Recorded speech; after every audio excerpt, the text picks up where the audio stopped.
Salut à toutes, salut à tous, je suis le Balécouilleur et j'ai été regarder Les 4 fantastiques premiers pas de Matt Shakman. Vamonos. C'était ma petite imitation de Joseph Ali, alias la chaîne du connard, que j'adore, qui est un de mes youtubeurs préférés. Allez, c'est parti. Vous avez vu le texte que j'ai mis au début. Je suis très mauvais. Je suis nul. Très mauvais. Bref. J'espère m'améliorer avec le temps. Et peut-être que dans 10 ans, je serai correct. J'en sais rien. Mais là, en l'état actuel des choses, c'est de la merde. Je sais. Hein. C'est pas grave. Et il y a un début à tout. Allez, c'est y part. Critique des 4 fantastiques, ça rime en plus. Premier pas de Matt Shakman, qui est, il me semble, le 37e film du MCU, du Marvel Cinematic Universe. Qu'est-ce que j'en ai pensé? J'ai adoré. Je vous avoue que j'ai adoré le film. Eh oui, j'ai adoré. Mais je vous avoue aussi que j'ai raté. Je sais pas en fait ce que j'ai raté.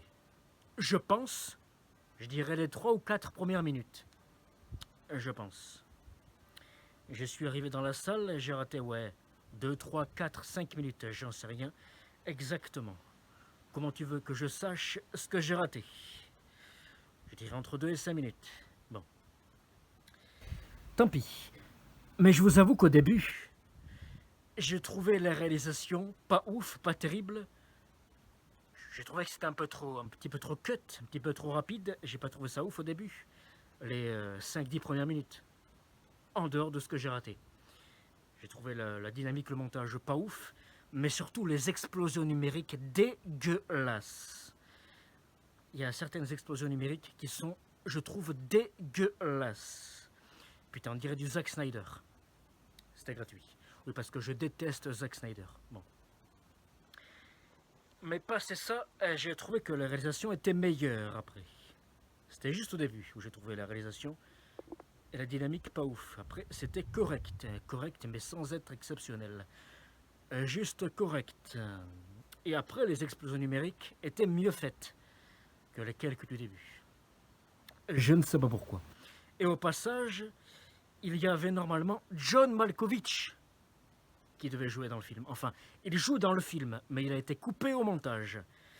Et on le voit dans la bande-annonce, John Malkovich. Il joue, il me semble, le fantôme rouge. Je vais mettre le nom au texte, si je me suis trompé ou si... bref. C'est bien dommage parce que moi... c'est bien dommage, articule. C'est bien dommage parce que moi, j'aime bien John Malkovich. J'adore pas, mais j'aime bien. Bref, c'est tout simplement dommage que notre ami John a été coupé au montage. J'ai plutôt adoré l'alchimie des 4 fantastiques, le charisme et la prestation des acteurs. Mais évidemment, Johnny Storm est un comic relief. C'est comme ça dans les comics, il me semble. Et c'était comme ça aussi un petit peu dans les premières versions. Bon, j'ai pas vu le 94, mais j'ai vu tout le reste. Le 2005 et la suite en 2007, je les aime bien. Objectivement, c'est quand même pas terrible. Moi, j'avoue que j'aime bien. Vite fait. Mais par contre, le 2015 est une immense bouse, un des pires films de super-héros de tous les temps. Ce film n'existe pas, on est d'accord. Bon, encore dans celui-là, Johnny Storm n'est pas comic relief. Hein. Joué par Michael B. Jordan, non, non. Le comic relief, c'était plutôt Chris Evans.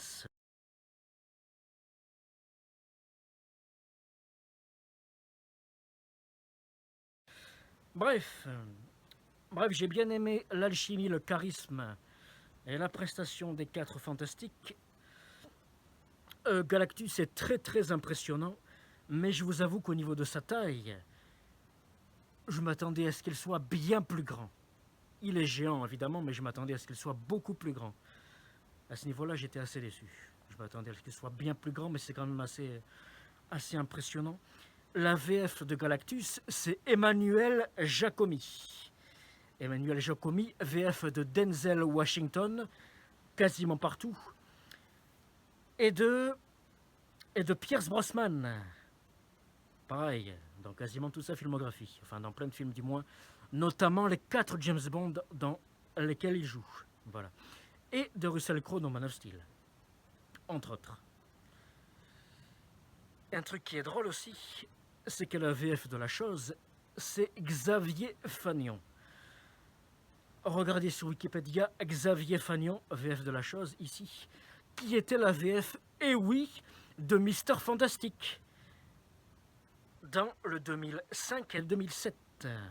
Mister Fantastic qui était joué à l'époque par Johan Gruffudd, que j'aime bien. Et pour revenir à Xavier Fagnon, c'est aussi la VF de Jason Momoa dans Aquaman, de John Cena dans Fast and Furious 9 et 10, mais aussi de Jack Shepard dans Lost, enfin de Matthew Fox, qui joue Jack Shepard dans Lost. C'est le beau gosse aux cheveux courts, qui a environ 35 ans, un des personnages principaux. Enfin bref, regardez sur Wikipédia, Xavier Fagnon, il y a de quoi scroller. Et j'oublie évidemment, comment je l'oublie, Michael Wazerly dans NCIS, qui joue Tony Didonzo.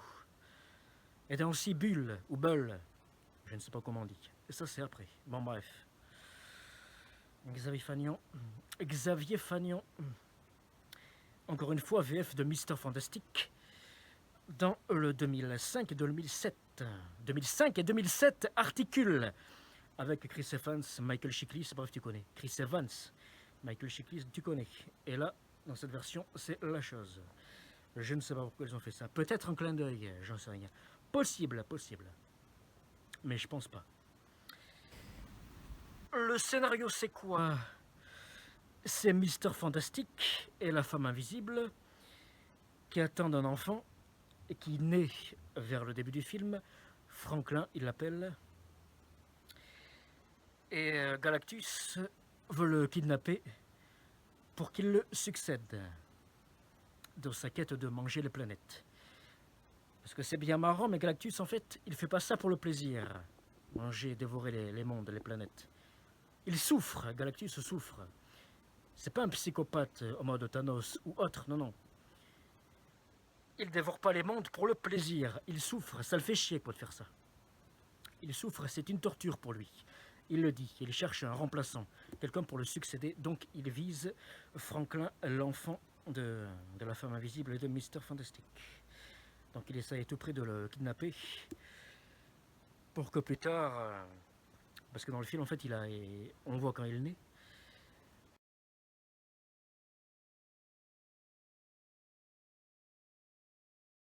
Et après, s'expliquer que ça se passe un mois après, quoi. Donc il a un mois, l'enfant.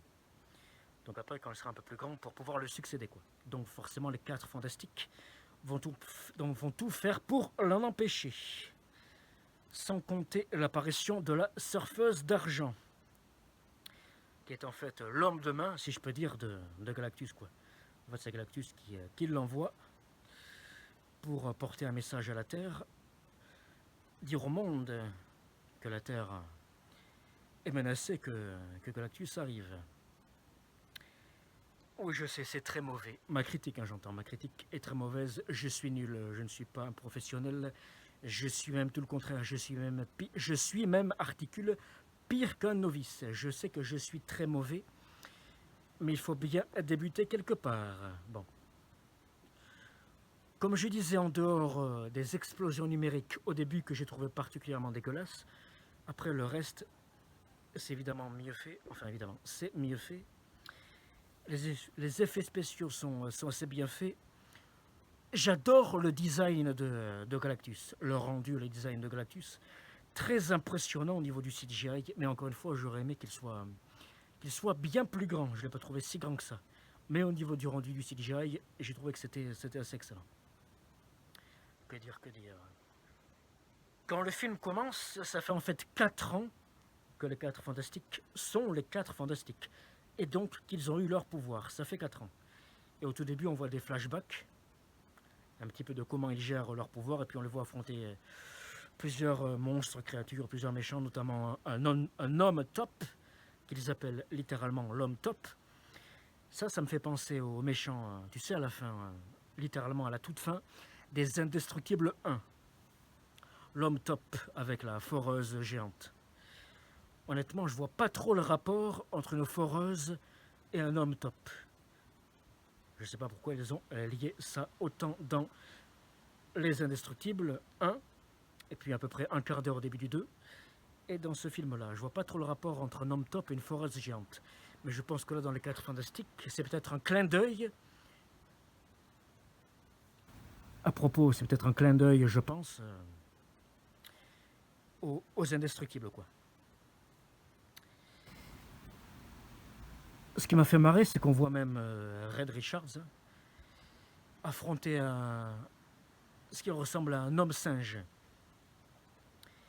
Il se tient comme ça, il se balance, il fait balancier, et puis hop, il met des coups de pied dans la gueule, et puis il fait éjecter le sort de singe géante, et puis il atterrit dans, il me semble, l'océan Atlantique. On les voit au début par quelques flashbacks où il affronter quelques monstres, quelques créatures. Comment ils gèrent un petit peu leur pouvoir. Mais j'ai trouvé ça, ça c'est au début. Hein. J'ai trouvé ça un petit peu trop rapide et la réalisation pas ouf. Le début, à part ce que j'ai raté, les 2 ou 5 premières minutes, comme je disais. Et après, le reste du film, j'ai trouvé la réalisation correcte, mais rien de fou. Si un petit peu trop numérique par moment. C'était un petit peu dommage. Mais ça passe. En globalité, ça passe. J'adore le design, le character design de la chose. C'est The Thing en VO. Benjamin Grimm. Ben Grimm. The Thing en VO, la chose en VF. J'adore son design. Par contre, j'ai pas spécialement aimé les costumes des 4 Fantastiques. Je m'attendais à mieux au niveau des costumes. C'est des sortes de costumes en laine. En fait, on dirait des pulls. Putain, on dirait des pulls d'hiver. C'est littéralement des pulls. Putain, sérieux quoi. Comme ma cagoule, des pulls en laine, putain.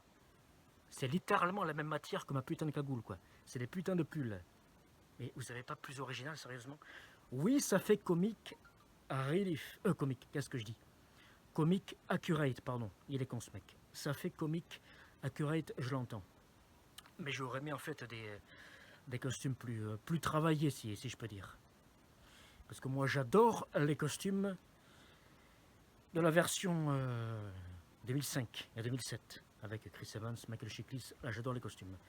Dans cette version-là, les costumes, je trouve ça pas ouf. En fait, c'est juste des pulls en laine, quoi. C'est dommage. J'aurais aimé quelque chose de plus sérieux. Galactus, on le voit pas énormément. C'est dommage, mais ça c'était couru d'avance, j'imagine. Je pense que toute personne voulant voir ce film s'est pensé que Galactus serait au final peu présent. Je pense que les gens s'en doutaient. Bon, on le voit pas 5 minutes non plus, là ça serait ridicule. Non, non, le film fait environ 1h55 avec générique, donc sans générique il doit faire environ 1h45, parce qu'en fait t'enlèves à peu près 10 minutes. 1h45, ouais, 1h46, 48 peut-être. Galactus, on doit le voir, allez, si on cumule toutes les scènes, honnêtement, on doit le voir, allez, 20, entre 20 et 25 minutes. C'est peu, et c'est dommage, c'est bien dommage. Comme tout le monde, j'aurais voulu le voir beaucoup plus, évidemment, c'est bien dommage. Mais tant pis. Mais encore une fois, j'adore son rendu au niveau du CGI, des effets spéciaux. Je l'ai trouvé extrêmement bien fait et ultra impressionnant, même si j'aurais voulu le voir plus grand, quoi. Je pensais qu'il allait être bien plus grand. Et il me fait penser au céleste Arishem dans Les Éternels. Et j'ai plutôt adoré les Éternels au passage.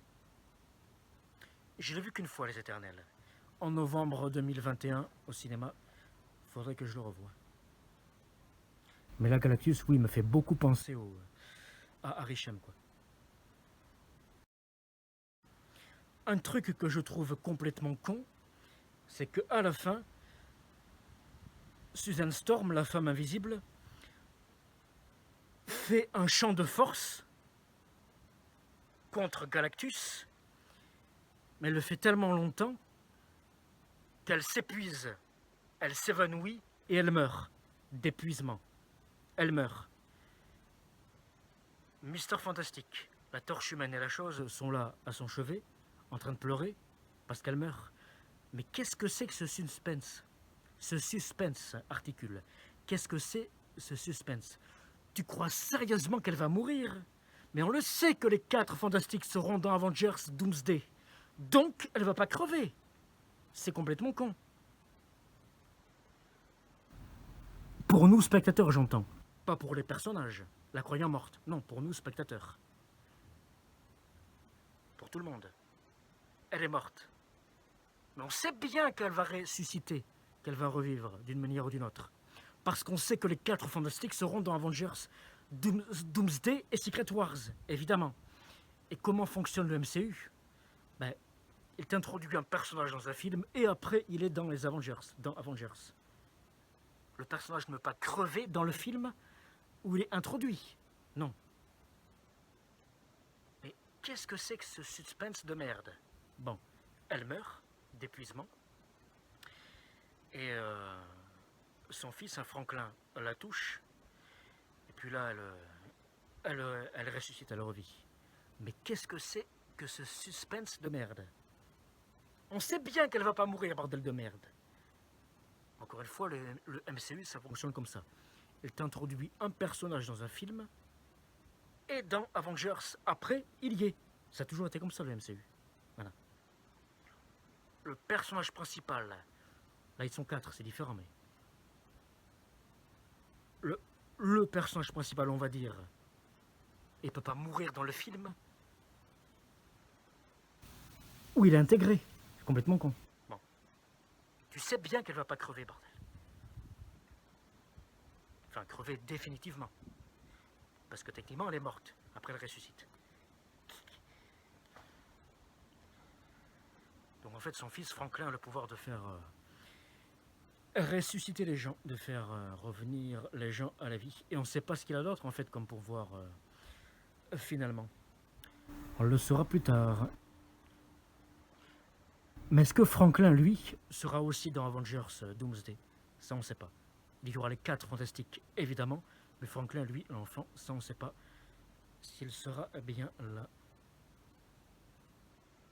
Malgré la scène post-générique, hein, la première scène post-générique, où on voit Fatalis vouloir kidnapper l'enfant. Encore une fois, qui est de dos.